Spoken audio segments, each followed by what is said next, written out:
Alhamdulillah nahmaduhu wa nasta'inuhu wa nastaghfiruh wa na'udzu billahi min syururi anfusina min sayyiati a'malina. Asyhadu an la ilaha illallah wahdahu la syarikalah wa asyhadu anna Muhammadan abduhu wa rasuluhu alladzi la nabiyya wa la rasula ba'dah. Allahumma sholli wa sallim wa barik ala Muhammad wa ala alihi wa sahbihi wa man tabi'ahum bi ihsan, amma ba'd. Halaman 10.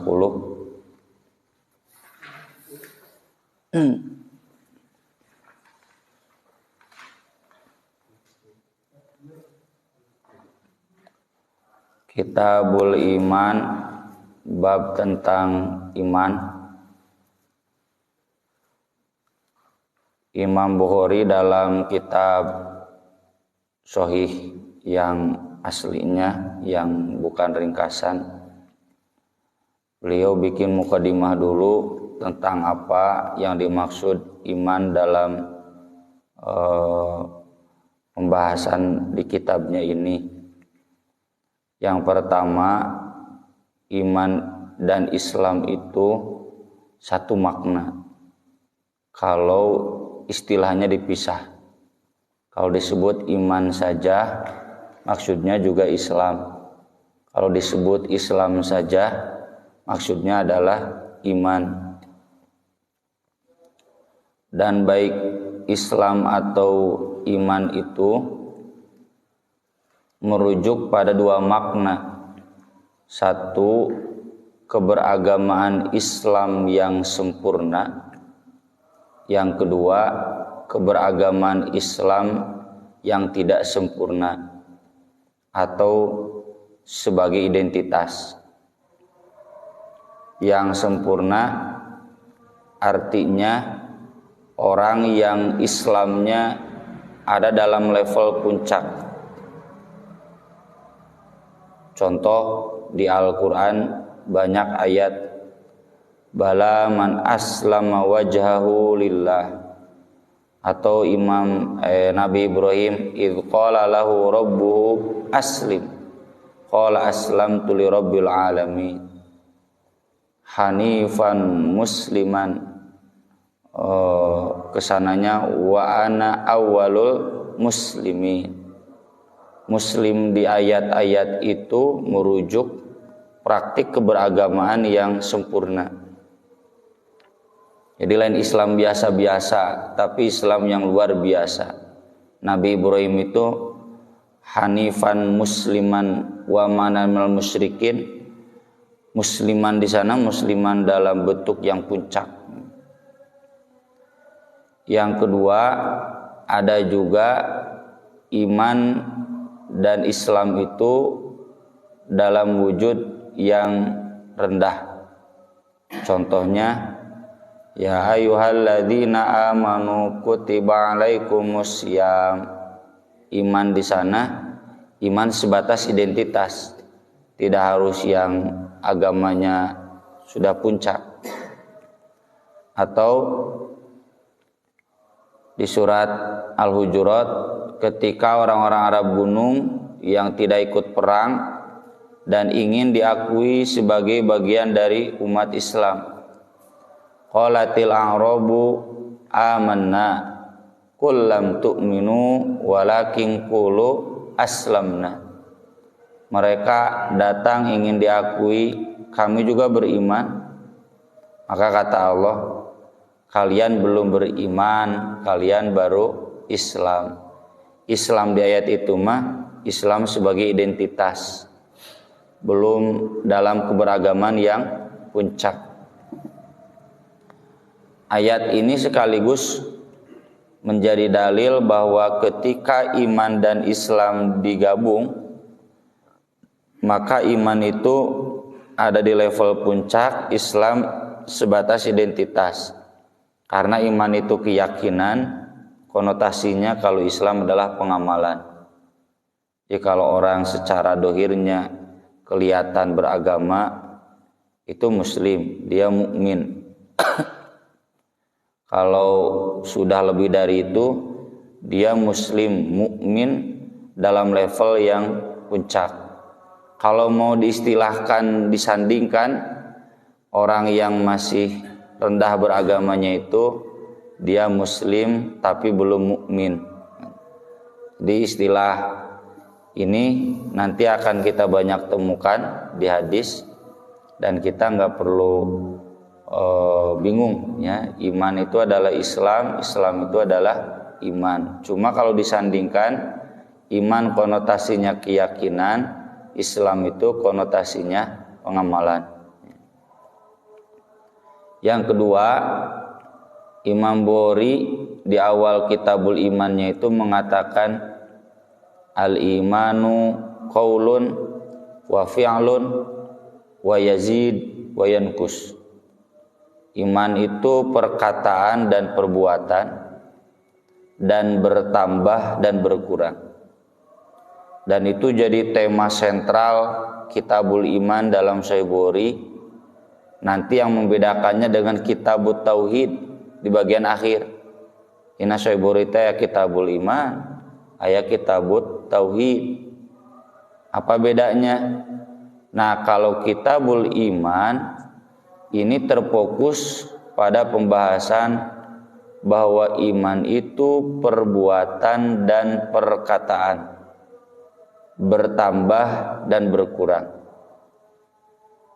Itu adalah doktrin para ulama ahlus sunnah di masa salaf untuk membedakannya dari ahlul bid'ah. Karena di ahlul bid'ah tentang konsep keimanan itu ada yang sebatas di keyakinan, tidak perlu diwujudkan dalam iman dan dalam perbuatan dan perkataan. Di antaranya adalah Murji'ah. Kalau menurut Murji'ah, mau orang mabok, jinah, membunuh, dia pasti masuk surga selama dalam hatinya ada yakin la ilaha illallah. Moal ka neraka heula. Ada juga yang sebaliknya, Mu'tazilah. Bagi Mu'tazilah, ketika seseorang melakukan dosa besar sama dari Khawarij, mabok, zina, maling, maka hancurlah keimanannya. Artinya semua perbuatan dan perkataan seorang mukmin yang dikategorikan iman itu sudah nggak dikategorikan lagi. Padahal kan nanti kita baca hadis-hadisnya, Islam itu salamnya. Jokowi teh gitu-gitu ge sok salam kene. Ganjar Pranowo, Anies Baswedan, Prabowo kabeh kudu disebut. Si pajarkeun kampanye. Gitu-gitu ge sok salam kene. Yang kedua, membagikan makanan. Ya, Jokowi kan sakali kurban, wah sabaraha sapi sapira gede bararadak. Terlepas dari eta mah da cenah anggaran presiden, tapi kan dia mengeluarkan kebijakan agar anggaran presiden itu buat beli sapi kurban disebar ke seluruh provinsi. Presiden nama kan di Istiqlal we cukup hiji. Kalau Jokowi disebar. Nah, bagi Mu'tazilah, bagi Khawarij, amal Presiden Jokowi itu enggak ada artinya. Karena ketika beliau sudah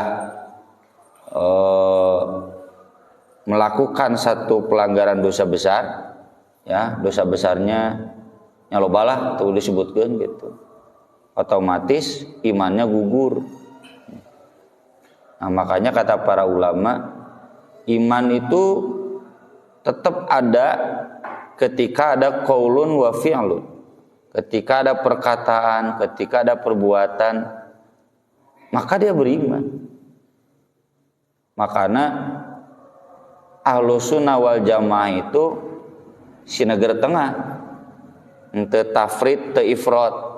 teu ekstrim kanan teu ekstrim kiri.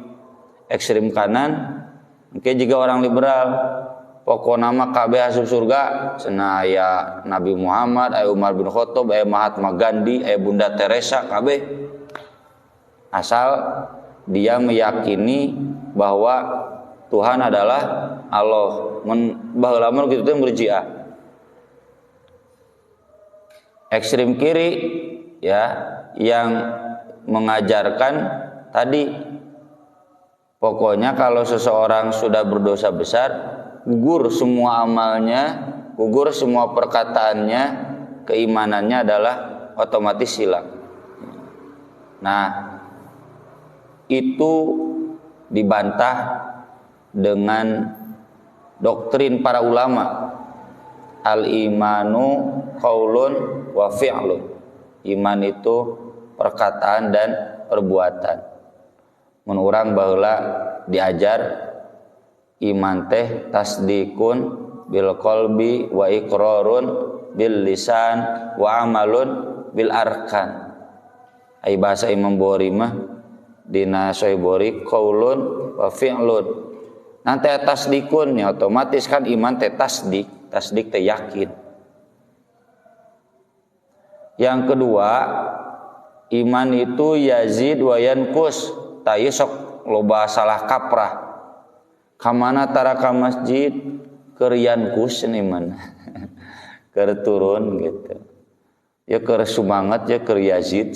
Da lain kitu konsep yazid wa yanqus teh. Konsep yazid wa yanqus itu untuk menepis konsep takfir yang tadi. Sekaligus untuk menepis konsep Murji'ah yang tadi bahwa keimanan itu satu standarnya. Asal yakin la ilaha illallah, komo aya nama orang liberal. La ilaha illallah teh naon? Allah teh Tuhan. Allah teh kan artinya Tuhan. Jadi sepanjang manusia beriman kepada Tuhan, Tuhan apapun itu ibaratnya roda, jari-jari roda.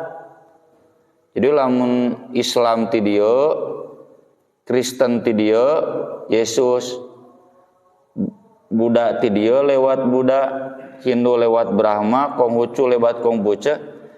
Ujung-ujungna mah cenah kan satu titik yang sama.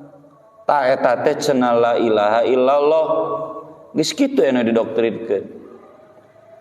Dan itu jadi akidah resmi itu di perguruan tinggi itu. Jadi kalau bapak-bapak teu boga akidah kitu, bapak-bapak teh kolot, cupet, naon deui istilahna teh. Nya pokona mah terbelakang. Urang teh terbelakang. Karena tidak meyakini transcendent unity of religion. Semua agama itu bermuara pada satu hakikat yang sama, satu Tuhan yang sama. Cuma Tuhan di Kristen mah wajahna Yesus, Tuhan di Buddha mah wajahna Buddha. Kumaha manehna we memang Tuhan teh aki manehna. Kumaha sia we eta mengatur masalah Tuhan, padahal yang disebut Tuhan itu bukan dikonsep oleh manusia. Yang disebut Tuhan itu dia menjelaskan dirinya siapa. Lain dikonsepku manusia, tapi Allah sendiri yang menjelaskan siapa dia. Ya, makanya ayat-ayatnya selalu kul, ya, siga kul huwallahu ahad.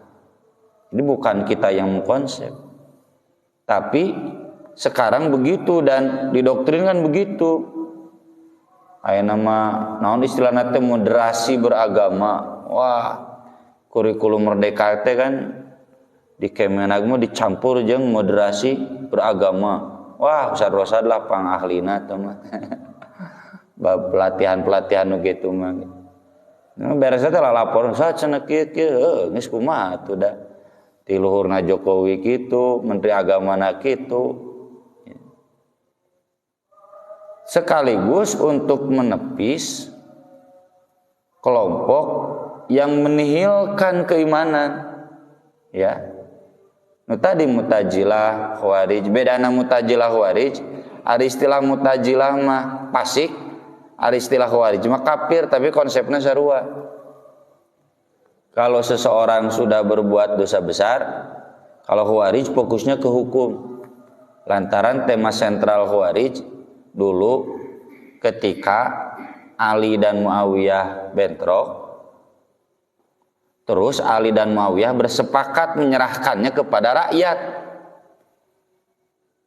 Duka kumaha Ali teh eleh gitu. Jadi Muawiyah, nah maka kelompok yang gak setuju Muawiyah sekaligus kesal ke Ali berbelot pakai dalil. Kan butuh dalil ya. Dalam politik itu butuh dalil. Inil hukmu illa lillah. Ini disebut ku Jokowi politik identitas teh kersa keur Khawarij ya. Lantaran ngadalilan amal, lain ngamalkeun dalil. Hukum itu milik Allah, nggak boleh diserahkan ke manusia.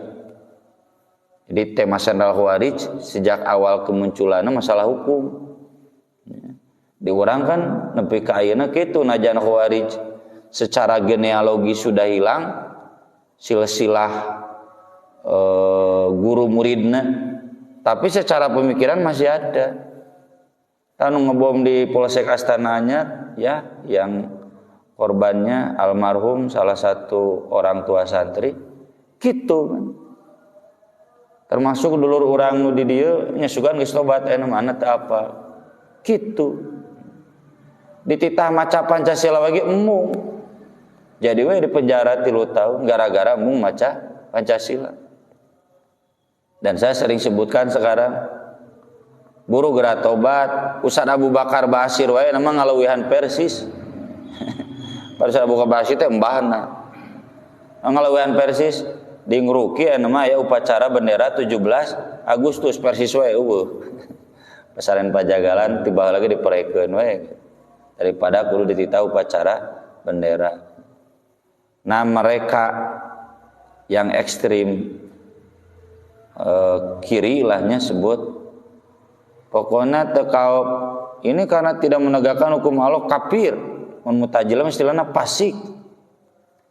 Hilang tuh keimanannya, maka dibantah oleh para ulama al-iman yazid wa yanqus. Iman itu ada batas atas, ada batas bawah. Namun batas atas, batas bawah teh selama seseorang masih ada qaulun wa amalun iman, maka kalaupun ada dosa besar tidak sampai hilang imannya, tapi yanqus. Itu menang dikafirkeun. Cuma tetap semua orang beriman diajarkan untuk yazid. Semua ayat tentang iman pasti nambah. Wa yazdadal ladzina amanu imana ya. Liyazdadu imanan ma'a imanihim. Tuliyat alaihim ayatu fazadathum imana. Walladzina tadau zidnahum huda ya wa atahum taqwahum ya. Jadi selalu orang beriman itu nambah. Tapi kalaupun dia tidak nambah bukan berarti kafir. Karena iman itu masih ada. Dan itu harus diakui. Makanya ya orang-orang yang terjebak dalam takfir itu dipastikan mereka teu ngaji sunnah. Najan katinggalina juga orang Islam. Otik-otik kafir, otik-otik kafir. Ieu teu ngaji sunnah, teu ngaji hadis. Karena kalau kita baca Sahih Bukhari saja, apalagi dengan Fathul Barinya, kata Imam Bukhari, kata Hasan Al-Basri, saya bertemu puluhan sahabat, semuanya sepakat al-iman qaulun wa fi'lun wa yazid wa yanqus. Para ulama salaf semuanya begitu pengajaran. Jadi doktrin akidah Ahlussunnah mah eta dina bab keimanan, iman kafir, iman Islam kafir itu al-iman qaulun wa fi'lun wa yazid wa yanqus. Nah, tema Kitabul Iman itu didinya bedanya dan Kitabut Tauhid. Kalau Kitabut Tauhid mah membela Allah dari serangan orang-orang mutakallimin deh, para filosof. Teologi teh bahasa Arabnya kalam, teologi teh kan filsafat ketuhanan. Itu serangan ti Mu'tazilah, serangan ti Jabariyah, ti Qadariyah, tak dibantahna dina kitab tauhid. Khusus eta mah tentang Allah, bukan tentang iman. Kalau iman kan konteksnya kita makhluk, amal, perbuatan. Kalau tauhid konteksnya tentang Allah, bagaimana Allah itu satu-satunya Tuhan, walam yakul lahu kufuwan ahad. Ya, tidak ada bedanya. Hadis yang pertama yang ditulis oleh Imam Bukhari atau di Tajrid Shorih ini, bab qaulin Nabi sallallahu alaihi wasallam bunyal islamu ala khamsin. Berdasarkan hadis Ibnu Umar radhiyallahu anhuma qala Rasulullah sallallahu alaihi wasallam bunyal islamu ala khamsin. Islam dibangun di atas 5 tiang. Dan zaman baheula mah can usum pondasi aja. Bangunan itu tiang. Dan bangunannya kan tenda. Baheula mah jarang bangunan permanen dari batu, jarang. Mayoritas bangunan itu tenda pindah-pindah. Tenda itu ada 5 tiang. Di tengah hiji nya siga tenda lain tenda camping, tapi tenda camping mah enak geus tiangan di tengah. Ini mah tenda nu aya tiang di tengah 1, 4 di pinggirnya. Bapak-bapak mungkin tahu Muammar Gaddafi ya. Pan hirupna dina tenda we, istanana ge mun si Bill Clinton we ditarimana di tenda. Atau juga film Mongolia, film si Kueceng nya, si Guojing kan tenda. Tah juga gitu. Tendanya kan pasti ada tiang 4, tengah we hiji. Mun di tengahna teu aya hancur, rugrug. Nah, tiang itu bahasa Arabnya ruknun. Rukun teh artinya tiang. Makanya Nabi Lut ketika terdesak oleh kaumnya, lau anna li bikum quwwah au awi ila ruknin syadid, tiang yang kuat. Nya rukun teh tiang. Jadi Islam dibangun di atas 5 tiang. Tiangna itu apa saja? Syahadati an la ilaha illallah wa anna muhammadar rasulullah wa iqamis shalah wa itaiz zakah wal haji wa shaumi ramadan.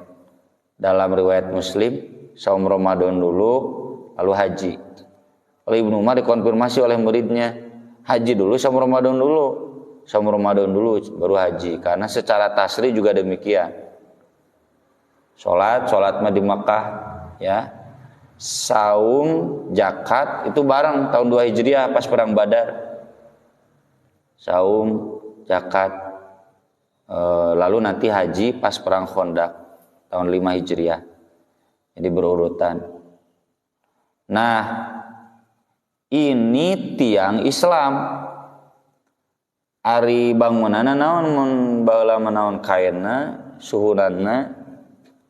Nah, itu yang dijelaskan di hadis berikutnya. Bab umuril iman. Umuril iman teh terjemahan upasna mah unsur-unsur atau bagian-bagian keimanan teh non wae gitu.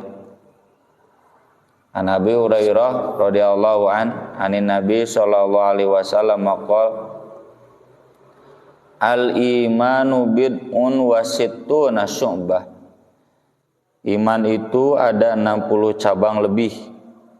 Bid'un itu bilangan satuan dari 3 sampai 9. Itu bid'un. Makanya terjemahkannya 60 cabang lebih. Wal haya'u syu'batun minal iman, dan malu itu salah satu cabang dari keimanan. Yang 60 cabang lebihnya apa? Ku Ibnu Hajar mah dirinci.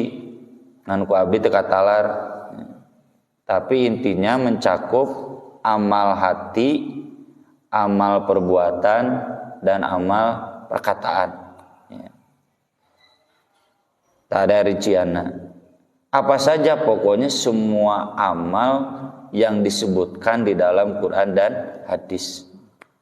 Amal hati itu kan siga berharap, takut, cinta, amal hati. Benci, amal hati. Asal bencina karena Allah. Ya, kalau perbuatan jelas, perkataan juga jelas. Nah, jadi tiangnya ada 5, tapi 5 teh gitu, anu hiji di tengah. Ya, para ulama menjelaskan begitu. Karena ini nanti yang jadi tiang pokoknya. Kalau syahadatnya hancur, itu juga orang munafik. Salatna moal bener, zakatna moal bener, ya, orang munafik. Wala ya'tuna sholata illa wa hum kusala. Salatna kusal-kusal. Wala yunfikuna illa wa hum karihun. Mun infak kapaksa gitu ya. Termasuk saum dan hajinya begitu. Ya, gue bayangkan kita bangunan tenda yang tiang 4, nggak ada tiang di tengah, kan moal bener. Bahkan jadinya itu kan tenda nggak bisa dipakai, hakikatnya sudah roboh itu. Jadi sholat, zakat, saum hajinya hanya sebagai aksesoris tanpa makna. Mantap. Najan orang munafik nashhadu innaka la rasulullah, ya. Wallahu yashhadu innal munafiqina lakadzibun. Waduh. Karena syahadatnya sudah batal. Batal syahadatnya kenapa? Itu dijelaskan di surat Al-Munafiqun. Karena berani menghina orang-orang Islam, ya, dan intinya tidak beriman pada Allah dan Rasulnya saja. Dalika bi annahum kafaru billah wa rasulihi wa matu wa hum fasiqun di surat At-Taubah. Nah, yang 5 ini disebut tiang karena kalau hilang salah satunya roboh tendanya gitu. Nya tomboro tiang tenda atunya ieu eta aya tiang di tengah rogrog atau nggak ada tiang di pinggirnya yang kuat, pasti hancur hiji hancur kabeh. Nah, begitu juga perbedaan rukun Islam dengan bangunan Islamnya. Ini yang nanti jadi patokan awal. Seseorang itu Islam atau tidak, identitas belum pada level puncak, maka dilihat yang 5 itu. Selama dia syahadat babarilah katingali, ya. Matak di Kemenag mah mun kawin kudu syahadat. Ya, syahadatlah keur ngabuktikeun bahwa dia muslim. Ya. Terus syahadat kelihatan di salat, adzan, ya. Interaksi itu. Sholat, zakat, saum, haji plus umroh, enak ada loba nu bisa haji. Jadi selama itu ada, udah sah dia Islam. Tong dikafirkeun, tiangnya udah ada. Meskipun bangunanna acan sampurna, tapi tiangnya sudah ada Islam. Nah, untuk melengkapinya agar Yazid itu ditambah dengan 60 cabang lebih. Salah satunya yang Nabi soroti adalah bab malu, dan kita sudah bahas panjang lebar ya di jihad bulan kemarin tentang malu ini. Kemudian gambaran lainnya dijelaskan di hadis berikutnya dari Abdullah bin Amr. Nabi SAW bersabda, al-muslim man salimal muslimuna min lisanihi wa yadihi. Muslim itu orang yang muslim lainnya selamat dari lisannya dan tangannya, tidak merasa terganggu, ya. Kalau saya di pesantren, saya tidak merasa terganggu oleh perkataan Ustadz Rosyad, sikap Ustadz Rosyad. Nah berarti Ustadz Rosyad teh muslim. Sebaliknya juga saya begitu. Wal muhajiru man hajara ma nahallahu an. Muhajir itu yang menjauhi apa yang Allah larang. Ini berlaku bagi orang Ansor. Cenah muhajirin dipuji wae, da orang Ansor mah hijrah na moal mungkin. Maka Nabi bersabda, asal menjauhi apa yang Allah larang, dia sudah kategori muhajirin. Dijelaskan di hadis Abu Musa bahwa man salimal muslimuna min lisani wa yadi itu al-islami afdol, Islam yang paling utama. Nah ini jadi puncaknya itu akhlak ya, puncaknya berarti akhlak. Dasar iman tiangnya 5, puncaknya akhlak. Akhlaknya itu tercermin dari perkataan dan perbuatan. Jadi kalau Ustadz Rosyad masih kadang tersinggung oleh perkataan saya, oleh sikap saya, berarti abdi can puncak. Tapi lain artina abdi kafir. Ngan can khair, can afdol. Ini menjelaskan Yazid wa Yankus.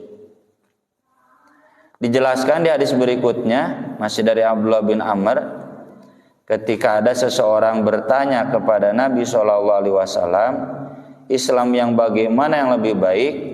Tut'imut ta'am, memberikan makanan, wa taqra'us salam ala man arafta wa man lam ta'rif, dan mengucapkan salam kepada yang kau kenal dan yang kau tidak kenal. Tentunya selama masih muslim, karena kalau orang kafir kita haram salam, ada pengecualian. Nah selamat dari perkataan itu wujudnya salam, omongannya selalu salam, dan salam itu perwakilan.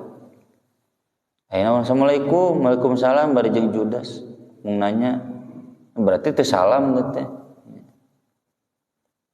Yang kedua memberikan makanan. Puntennya sanes abdi curhat. Saya kan saum hampir tiap hari. Da masjid anu ngarti mere makan nya Al-Furqon, mumpung di Al-Furqon ya. Mun abdi saum mak Al-Furqon di TKI ya. Nya taubah lagi tuh lumayan leuput ke da makan teh. Sisanya ya, aya nu abdi kudu mekel nyalira. Ya. Ada yang nya masihan tajil tapi tidak memberi makan, padahal to'am itu anu ngawarengkeun. Tong asumsi acan ada dina hadisna ge korma, nya korma teh makanan pokok. Sok zakat fitrah kan ku korma, mun di urang ku korma lain. Paling ku bala-bala zakat fitrah teh ku beas. Jadi yang dimaksud memberi takjil kurma itu mun ayeuna mah mere dahar jeung sanguna gitu. Dan moal cuk buku korma. Dan itu yang paham itu hanya berapa masjid saja. Bahkan to'am di sini seperti yang sering saya bahas di santri, ini harus seperti level qurra. Mereka cari uangnya, udah cari uang beli makanan lalu dibagikan ke fakir miskin. Ya. Jujur kita belum punya program ke sana. Duka di Al-Furqonnya dia tahu program ke sana. Tah Masjid Jogo Karyan teh diululukannya kadinya. Jadi lain menyuplai kebutuhan rohani saja, tapi juga kebutuhan makan, kebutuhan pokok buat masyarakat disuplai di masjid. Wah, geus sejahtera we anggota Persis mun kieu. Ya diberi rohanina, disuplai makanannya. Nah itu wujud puncak Islam, ketika wujudnya dalam akhlak, kita secara perkataan salam. Bahkan ini kan ku Ibnu Umar ngajak muridna ayo cenah urang ka pasar. So ya hadisnya ada di Bukhari juga. Besoknya diajak deui, ayo cenah urang ka pasar. Muridnya protes, Ustaz, maaf, kemarin juga Ustaz ke pasar, teu balanjana naon? Kan kita ke pasar bukan untuk belanja, tapi untuk menebarkan salam. Ketemu orang, assalamualaikum, mencicing di imam, mau panggil jeung batu. Ai ka pasar kan panggil, assalamualaikum, assalamualaikum. Eta cenah tujuanna teh keur menebarkan salam kepada orang yang kenal dan tidak dikenal. Artina mun dikontekstualisasi bagi saya, ieu teh jalmi nu resep aktif di masjid, di masyarakat ya, karena dia akan bertemu banyak orang, akan banyak salam kepada siapapun, menebarkan perkataan yang baik. Asal tong ngajak ngobrol lilating we ngajak ngobrol lilating jadi keselnya ka urang loba kasibukan. Aku lo qouli hada wa astagfirullah li wa lakum subhanakallahumma bihamdik asyhadu an la ilaha illa anta astaghfiruka wa atubu ilaik. Wassalatu wassalamu ala Rasulillah. Wassalamualaikum warahmatullahi wabarakatuh.